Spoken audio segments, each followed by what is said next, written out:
Lightning, they say, does not strike twice at a place, but the Nigerian security situation is defying this statement. Another explosion has rocked Taraba State, northeast Nigeria. 6 soldiers of the 93 Battalion of the Nigerian Army in Takum have been killed after an ambush by bandits. The commander of the operation is still missing. The police also confirmed a bomb blast at the headquarters of the 6th Brigade of the Nigerian Army in Jalingo. Let's hear from the police spokesman in the states. So on the 10th, around 0600 in the morning, there was the Fulani militias invaded a town called Tati on the Takum, where they start shooting sporadically, and then certain houses are blessed. Many houses were burned down, and then people were running for their dear lives. And on that incident, the joint patrol team of military and the mobile policemen of 67 PMF and then 93 Battalion, headed by Lieutenant Colonel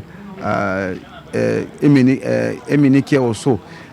He led the team to that place with a view of restoring normalcy there, so that this crisis could not escalate to the neighboring towns and villages. 6 of these military personnel were killed, and 1 mobile police officer was also killed. And presently, the commanding officer leading this very operation is missing, declared by his 2IC that he is missing, is nowhere to be found. Before we go to the terrorist attack in Taraba State, I've just gathered that the Minister of Transport, that's Rotimi, Honorable Rotimi Chibike Amici, has just been told that is yet to resign as the Minister of Transport.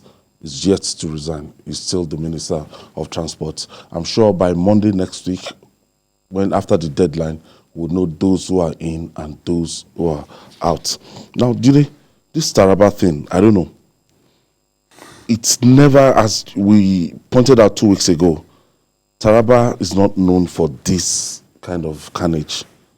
Right now, I don't know what has been happening in the last 1 week. It's very clear now that Boko Haram terrorists, or ISWAP as they are also called, now have active cells in Taraba State, because terrorist attacks were not known to take place in Taraba State, even at the height of the Boko Haram insurgency. But in the last few weeks, we've seen ISWAP go to kill people in Biapalo, in Taraba State, as in Gasol local government. Gasol local government is very close to Jalingo, the state capital. And now this attack, this ambush on troops, the way the attack was carried out has the imprimatur of the Boko Haram terrorists. So we've got to do better in terms of protecting our people in Taraba State, because Taraba is facing a different kind of threat now. And this is not just banditry, there is terrorism as well, because if you are bombing public buildings, then that's not banditry, that falls within the definition of terrorism. So efforts must be made to secure that state better, because the people are not used to what they are seeing now, and this is just the beginning. Certainly it will get worse if we do not arrest this development. Kidnapping an officer is not something that happens regularly in the armed forces. Somebody of the rank of Lieutenant Colonel taken away by terrorists is not big embarrassment. Yes, it's a very big embarrassment. It was leading his people to respond to the threats on communities, and they took him away. So how do we now stem this tide? Because it's like a canker worm, it's like a cancer spreading. Taraba never used to be in that axis. of where we have terrorist attack been about? So I feel that the governor of Taraba has to be up and about concerning security in the state, because I remember sometime last year, Taraba, Nasarawa, and Niger State were under threat. And this particular local government, the former, the military, then the retired military defense, yes, is his local government, and even the governor, that is his local government. And this same thing happened last year. People were killed, soldiers, policemen, and even civilians were killed.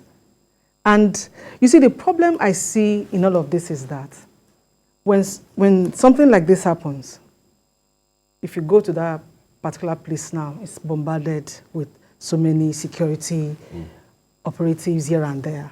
And as soon as the storm calms, we go back to our usual selves. So now, the point is, I was trying to recollect what a particular chairman then for that local government, the Takum local government, said.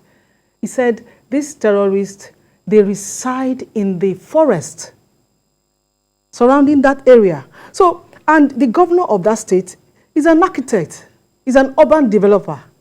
So, I'm a layman. If you take me to a vast field, I don't know what to do with it, but if you take an architect there or an urban developer there, he knows exactly what to do. So what I would just say is that this governor of Taraba State should please put his profession to use.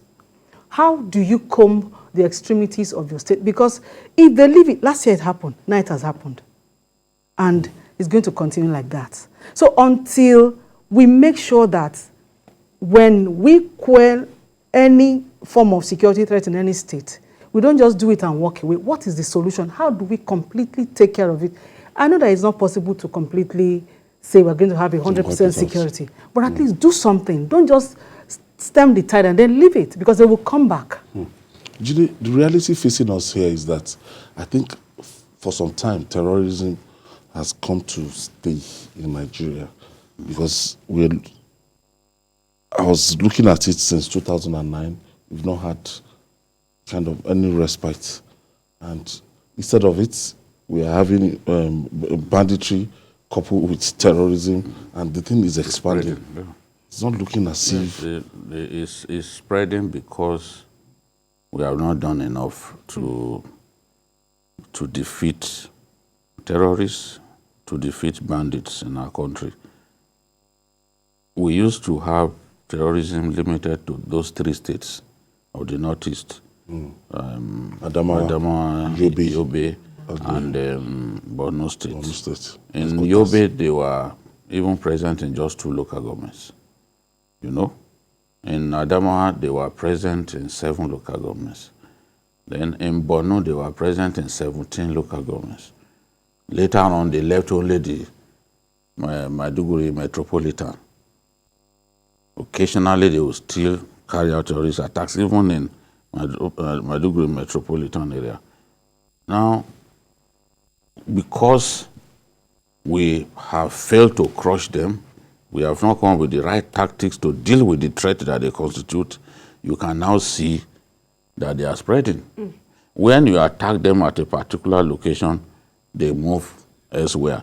We have said that the best way to deal with this threat is to have simultaneous military operation across all the states where we know that they constitute a threat to us. But what we've been doing is actually piecemeal attacks on the areas where we know they are present. That will not work because a lot of these states link one another. Taraba, for example, you can get into Taraba through Benue. And a lot of these bandits and terrorists, they are very active in Benue State. In fact, the governor was saying that states that local government that are safe in Benue are not even up to 5. So they will move to another. It's clear now that they've moved into Taraba because we are getting a lot of these negative reports. They've moved in, and what we need to do is try our best to deal with the situation, ensure that they do not even spread beyond Taraba, because Before you know it now, you hear that they are operating in Adamawa and Gombe states that are really close to